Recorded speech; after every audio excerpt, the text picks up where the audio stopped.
যে 2 বছর বন্ধ ছিল, এই 2টো বছর আমরা অনেক কষ্টে কেটেছি।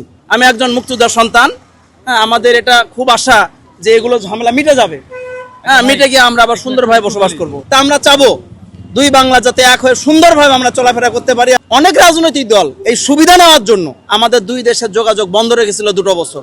আমি ইন্ডিয়া বেসিক্যালি ট্যুরিস্ট ভিসা যেতে চাচ্ছি। ট্যুরিস্ট ভিসা গিয়ে মূলত এর আগে আমি কয়েকবার গিয়েছি আমার মাকে নিয়ে, হ্যাঁ, অন্তত মা 15-20 বার গিয়েছে।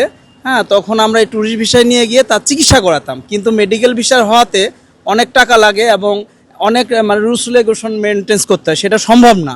তো ট্যুরিস্ট ভিসা হলে কি হয়, আমরা চিপ রেটে দুটোই কমপ্লিট করতে পারি, ডাক্তার দেখানো হতে পারে, সেই সঙ্গে আমাদের আবার মনে করেন যে রিলেটিভ আত্মীয় স্বজন যারা আছে এপার বাংলা ওপার বাংলায়, হ্যাঁ, দুটোর একটা বিশেষ কমিউনিকেশন যেটা, এবং এই দুই দেশের যে একটা বিশাল ফারাক, হ্যাঁ, এটা একটা যদি মেলবন্ধন হয়, হ্যাঁ, তাহলে আমাদের, হ্যাঁ, উভয়েরই মঙ্গল হবে। এটি আমাদের চিরবিশ্বাস যে আমরা ধীরে ধীরে, হ্যাঁ, আমাদের এই মানে বিমাতা সুলভ আচরণ বা এই যে বিশেষ একটা উস্কানিমূলক, হ্যাঁ, যেটা আমেরিকার দ্বারা, হ্যাঁ, আজকে আমরা দেখতে পাচ্ছি যে প্রায় যুদ্ধ বাজে বাজে অবস্থা, হ্যাঁ, সেটা যাতে না ঘটে, হ্যাঁ, এবং 71 লিবারেশন পিরিয়ড এবং তার আগেও আমরা দেখেছি 47 যখন অবিভক্ত ছিল, হ্যাঁ, এটা একসময় ভারতের অঙ্গ ছিল, হ্যাঁ, এবং আমরা দুই দেশের মানুষই খুব শান্তিতে ছিলাম।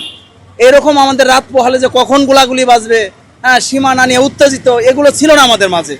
হ্যাঁ, তো এই আমেরিকার যে চক্রান্ত, হ্যাঁ, এটা ভেঙে গিয়ে আমরা যাতে আবার পুরোনায় ভালোভাবে, হ্যাঁ, চলাফেরা করতে পারি, সৌহার্দ্য বেড়ে যেতে পারে, হ্যাঁ, দেশবাসী আমরা এটা সর্বক্ষণ এটাই কামনা করছি। আমরা বাংলাদেশবাসী, যেহেতু আমি একজন son of the freedom fighter, আমি একজন মুক্তিযোদ্ধার সন্তান, হ্যাঁ, আমাদের এটা খুব আশা যে এগুলো ঝামেলা মিটে যাবে, হ্যাঁ, মিটে গিয়ে আমরা আবার সুন্দরভাবে বসবাস করব, চলাফেরা। দেখুন, আমাদের ভারতীয় হাইকমিশন থেকে যে এসেছিল দীনেশ ত্রিবেদী, উনি চাচ্ছেন যে একটা যুদ্ধাং পরিবেশন না দেহে একটা সুষ্ঠুভাবে, যে 2 বছর বন্ধ ছিল, এই 2টো বছর আমরা অনেক কষ্টে কেটেছি। বাংলাদেশ এবং ভারত, যেহেতু পশ্চিমবঙ্গ এবং আমাদের বাংলাদেশ, আমরা একই বাংলা ভাষায় কথা বলি, আমাদের মনের ভাব হৃদ্রতা একই।